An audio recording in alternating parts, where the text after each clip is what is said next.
생존 우선순위 서바이벌 프라이어리티 2025년 6월 14일자를 진행하도록 하겠습니다. 밑에 있는 내용 미리 좀 구독, 좋아요 부탁드리겠습니다.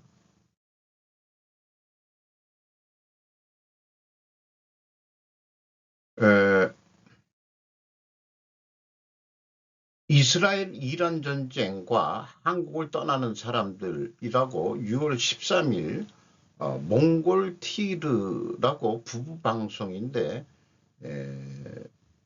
맨 먼저 편집을 해봤습니다. 최근에 주요 시사를 잘 다루었다고 판단이 됩니다. 미국 이란 핵협정, 북한이 핵을 가지고 있는 상태에서 북미 협상은 불가함을 보여주는 것이다. 그리고 블룸버그에서 X에 올린 내용으로는 현지 시간 오전 06시 02분에 이란 핵미사일 발사 감지가 있었다는데 그것을 어디 터졌다 뭐 이런 얘기는 확인할 수 없었다 이런 얘기가 있습니다. 이스라엘 이란 공격에 살라미 혁명수비대 총사령관 사망했고 이런 결과 등으로 헤즈볼라 지도부는 현재 괴멸되어 있는 상태고 또 시리아에서 독재 정권이 물러나면서 추출이 되면서 미국이 경제 제재를 풀어준 이 때문에 그런 입장에서 현 시리아는 친미적이기 때문에 친이란적인 거에서 벗어났다 이렇게 볼 수 있겠고요. 하마스도 거의 소멸되었다. 그래서 이스라엘 이란 맞닿이 뜨게 된 것이다. 이스라엘 이란 전쟁은 거리관계상 공준정밖에는 할 수 없다. 이란이 드론을 띄웠다고 하나 이스라엘의 효과를 거의 볼 수 없다. 사우디는 절대 이란을 도와주지 않을 것이다. 이란이 박살나면 국제유가는 올라간다. 그래서 사우디는 조용히 있을 것이다. 이스라엘 전투기가 사우디 영공을 통과해도 좋다는 협정이 맺어져 있다는 게 제가 기억이 나네요. 미 유럽 당국은 이스라엘이 이란 폭격 준비 마쳤다고 파악을 했답니다. 미국과 이란의 핵 협상 타결 전망이 어두워지자 이스라엘 네타냐후 쪽이 지금이 기회라고 판단한 것 같다 이렇게 의견을 내고 있습니다. 한 11일간 휴가 간다고 해놓고 쳤다 이런 얘기도 뉴스에 나오고 있습니다. 유대인들이 트럼프 대통령을 실질적으로 만들어준 거 아니냐. 그래서 어쩔 수 없이 트럼프는 이스라엘을 지원 안 할 수가 없다. 이렇게 되고 실제 뉴스들도 이스라엘이 공격당하는 것을 미국이 방어하겠다. 이런 뉴스들이 나오고 있습니다. 그렇기 때문에 이런 이스라엘이 이란의 핵시설을 공격하는 이런 거로 봐가지고는 북한도 핵을 인정받은 상태에서 북미 협상은 좀 불가능하다.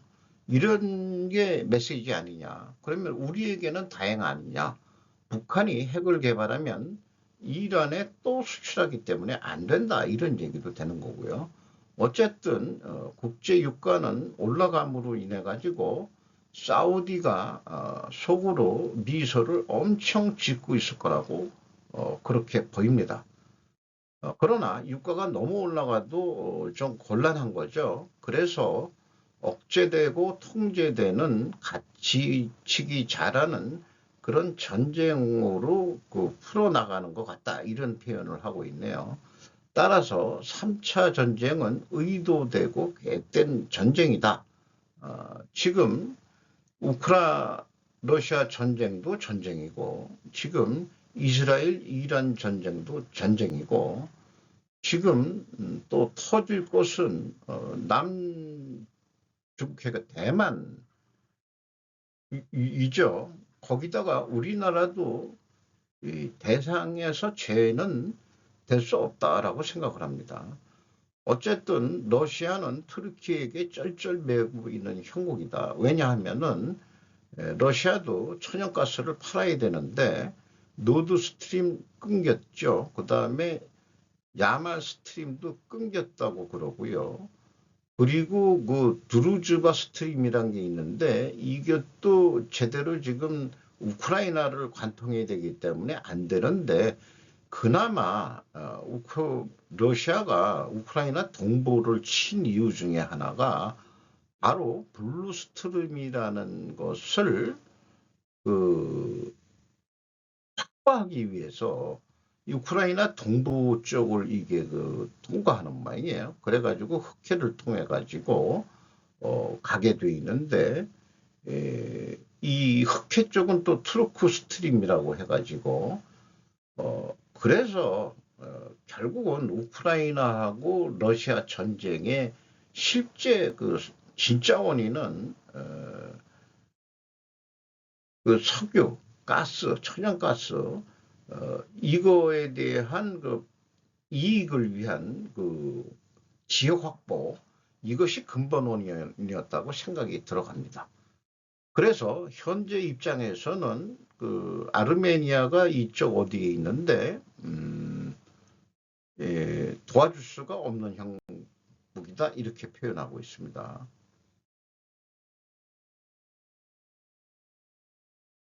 핵분시설 수십 급 타격 작전명 일어서는 사자였답니다. 그래서 지금 이 인도에서 그리스로 가는 이런 그 루트를 개발하려고 한다는 거죠. 이렇게 좀 표현을 하고 있습니다. 그래서 이런 거를 하게 되려면은 이란이 개작살이 나야 된다는 의미인데 여기에 범투르크주의 국가들이 생길 수 있다. 이란 북부의 아르메니아인들 그 투르크족들이 계열에 속하는 사람들이 많이 살고 있다. 이런 얘기들을 또 하고 있고요. 이런 관계이기 때문에 중국 1대1로는 물 건너갔다. 육상 실크로드는 지금 실패하고 있다. 밑빠진 독에 물을 붓는 중국 입장이 돼버렸고 투자를 했으면 유지비가 들어가는데 회수는 잘 안 된다 이거예요. 내수 시장을 살릴 수가 없다.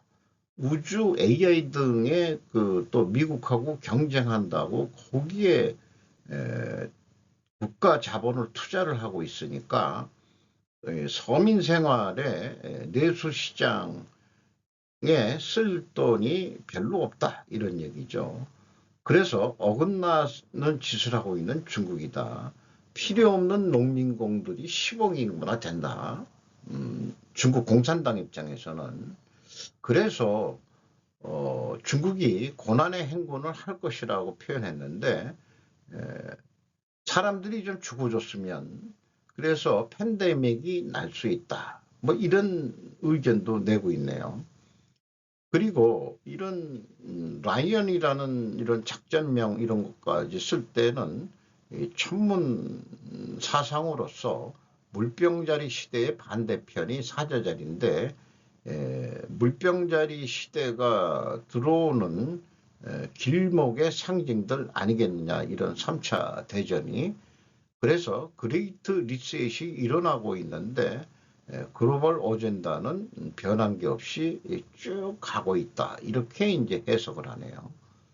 자, 우리나라로 들어와서 상속세 및 증여세에 대해서 이민의 요인이 상속세인데 그 상속세를 없애야 된다고 주장을 합니다. 최고 60%, 세계에서 1등입니다. 미국 40%지만 예외에 있다. 미국은 공제액이 매우 높답니다. 250억 원이나 된다고 합니다. 한국이 상속세가 50 내지 60%고 소득세는 최고세율이 45%고 합치면은 95%나 되는데 이런 세금을 내고서 한국에서 살 매미 있겠느냐 이런 얘기가 되겠죠. 국가 혹은 외국계 사모펀드에 넘어가는 한국 기업, 캐나다 백인들이 캐나다를 떠나고 있다. 한국 부자들 한국 떠나고 있다. 호주와 뉴질랜드 아시아인들을 근데 받아들이지 않으려고 한다. 갈 데가 어딨냐.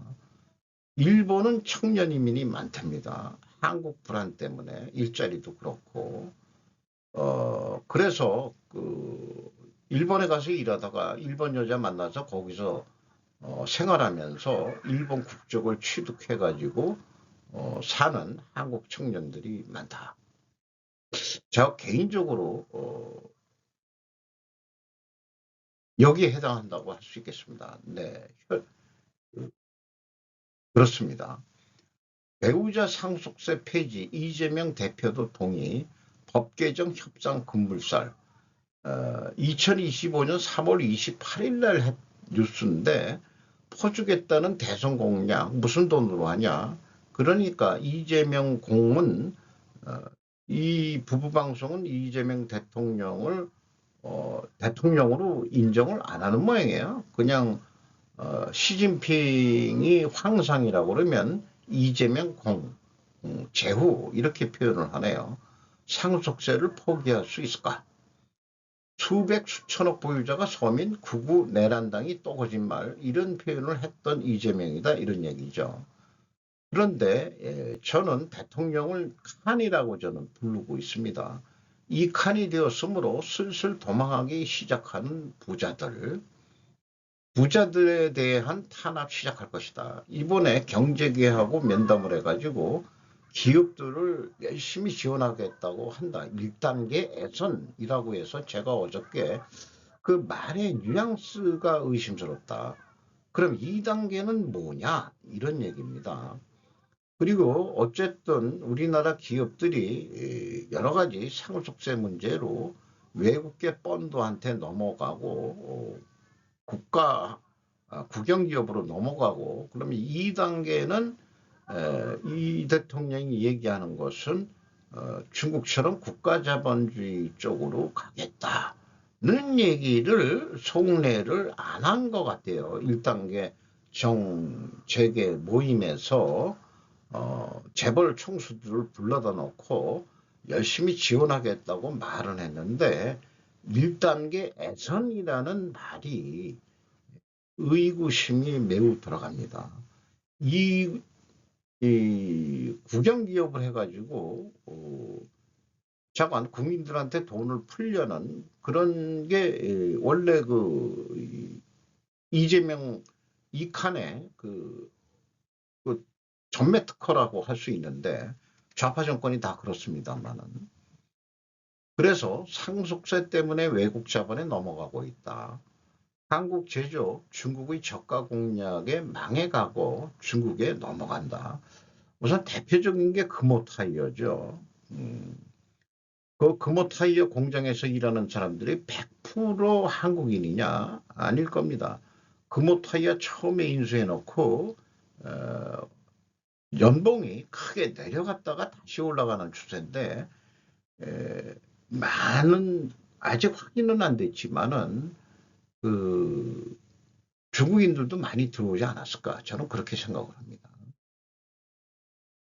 한국 제조업 이거 지금 얘기한 거 이재명은 신세를 갚아야 할 입장일 거다. 이제 미국은 한국에 기술을 주지 않을 것이다. 상속세 때문에 우리는 빨간불이 들어가 있다. 중텐센트 20조 원의 넥슨 인수 검토 고 김종주 유족과 접촉. 이것도 저도 미리 다뤘었죠. 좌파 정권은 절대로 상속세를 내리지 않을 것이다. 경영권을 잡은 중국이 한국인 쓸까? 한국 유학원 중국인들을 채용할 것이다. 청년 실업 문제를 한국에서 해결할 수 있다. 취업 비자의 영주권까지 얻게 된다. 일반 농민공들도 한국에 와서 배달업도 하게 한다. 한국 청년 일자리 없어진다. 그래서 친중 세력이 있으면 한국이 소멸할 것이다. 심각한 일이다. 이재명 5년이면은 충분히 그렇게 될 수 있다. 구독자 수, 자신의 구독자 수, 좀 그렇게 반중하는 그런 방송 때문에 자신은 입소문으로 완만하게만 늘어난다. 그래서, 죄송합니다. 유튜버도 하기 어렵다.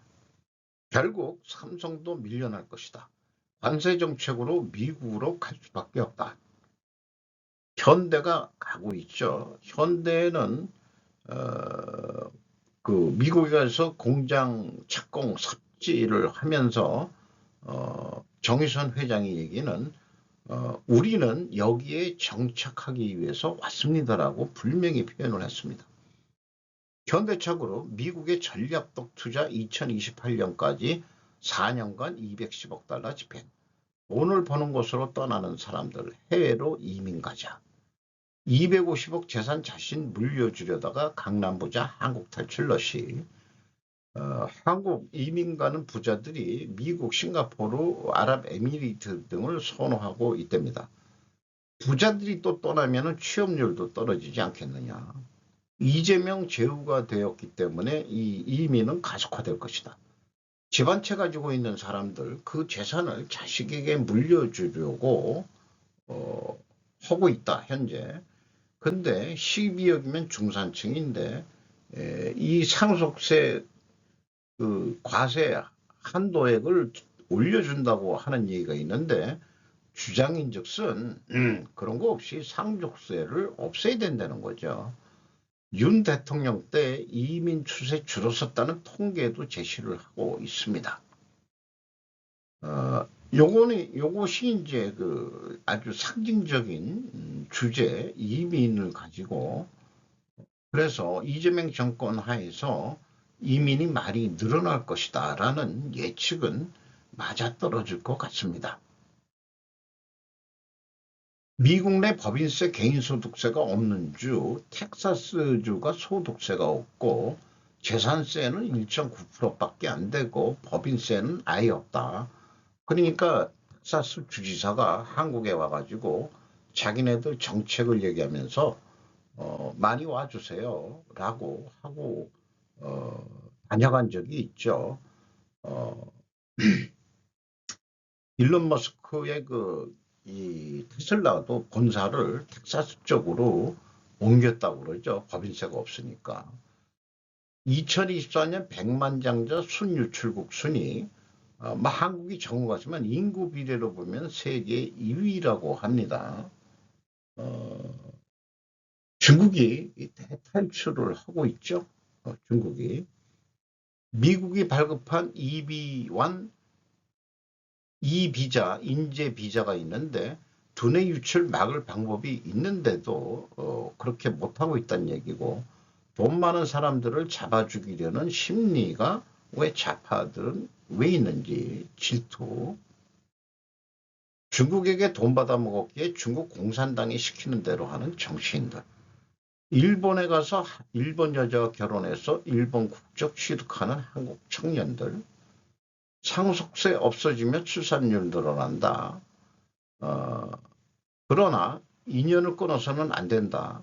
한쪽 발은 한국에 있어야 한다.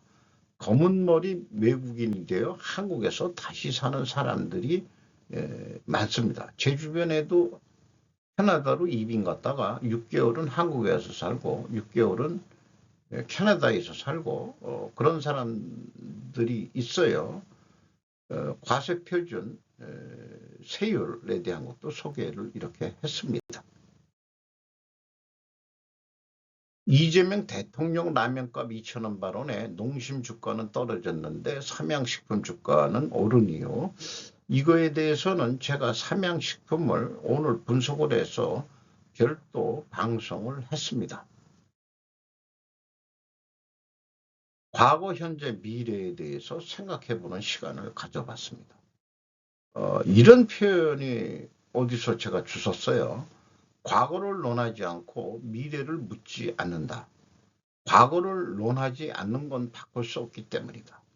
미래를 묻지 않는 건 우리로 인해 바뀌기 때문이다. 미래에 관여하지 말라. 타임루프 뭐 이런 데서 나온 표현인데요. 상기의 말이 논리적으로 맞는 말일까? 역사란 승자의 기록이라는 말이 있다. 따라서 관점이 다르면 역사는 달리 해석이 가능하다. 관점에 따라서 과거는 변할 수 있다고 봅니다. 예를 들어 식민지 근대화론입니다. 미래 예측이 사회과학 전문가들이 밥벌이이다. 기독교 관점에서 전통신앙은 폄하되고 무당으로 획일되게 그려집니다. 문제는 정치인도 무당을 찾아다닌다는 것이다. 미래를 묻지 않는 건 우리로 인해 바뀌기 때문이란 서술은 분명히 잘못된 표현이다. 미래는 우리로 인해 바뀌기에 그래서 미래를 물어야 합니다. 미래는 우리 계획의 실행 결과라고도 합니다.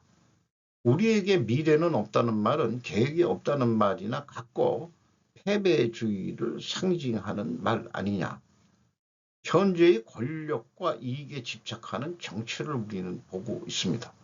실현 가능한 원대한 미래를 그리지 않기에 미래를 두려워하고 현재의 안정과 이익에 집착하는 사람들을 봅니다. 특히 정치인들이 그렇고요. 그러나 현실도 미래 가치를 안다고 자부하는 많은 사람들의 역량으로 현재가 불안정하다. 현재 그래서 불확실성과 변동성이 작동하죠. 그나마 유독 과거, 현재, 미래를 합리적으로 하는 부류들이 있다면 그것이 바로 기업들이다. 저는 그렇게 생각을 합니다. 대공황 시기 록펠러 센터 건설의 생존을 위해 투입된 이민 노동자들, 유진의 실화 파일 유튜버에서 가져왔습니다. 모공 앞 이 록펠러 센터를 지는데 철제 난간에서 이 사진만 보더라도 저는 그 똥줄이 그 꼬랑지가 이렇게 빨려 들어가는 그런 느낌을 받는데 어떻게 이렇게 이런 데서 앉아가지고 점심을 도시락을 먹는지 뭐 참 이 사진을 보면 더 하죠. 그 고층에서 이렇게 무슨 로프 작업을 하는 사람 사진 한 4가지 컷만 좀 가져와 봤습니다. 이때가 대공황이었고 많은 사람들이 먹고 살기 위해서 위험한 작업도 꽤 많이 했다는 것을 소개를 하고 있네요. 다 망했네. 하늘의 심판, 태풍 우딥의 중국 쑥대밭 SBS 8시 뉴스에서 했습니다.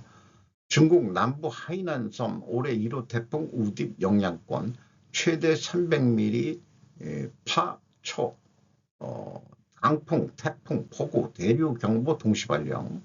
일부 사진 중에 하나를 캡처했습니다. 하이난 광둥성 휴교령 상점 식당도 휴점. 그리고 우리나라 뉴스는 제주 남해 밤사이 집중호우, 호우특보, 산사태 경보 발령, 남해안 시간당 30에서 50mm에 달하는 집중호우가 내릴 것이다. 남해 쪽에 집중호우가 크게 내릴 거다. 제주도하고 그런 뉴스네요. 이건데 SBS가 하늘의 심판이라는 그런 또 무당적인 표현을 뉴스에 썼네요. 왜 그러지? SBS가 그런 데가 아닌데 중국을 좀 좋게 얘기하는 방송인 줄 알았는데 하늘의 심판을 받았다고 계속해서 받을 걸 그런 식으로 하면은 태풍이 한두 번 중국 대륙으로 몰아가나요? 뭐 우리나라도 이번에 몇 번이나 올려는지 모르겠습니다만은 자관 피해를 줄이도록 노력을 해야 되겠죠. 이상 6월 14일 간단히 마치도록 하겠습니다.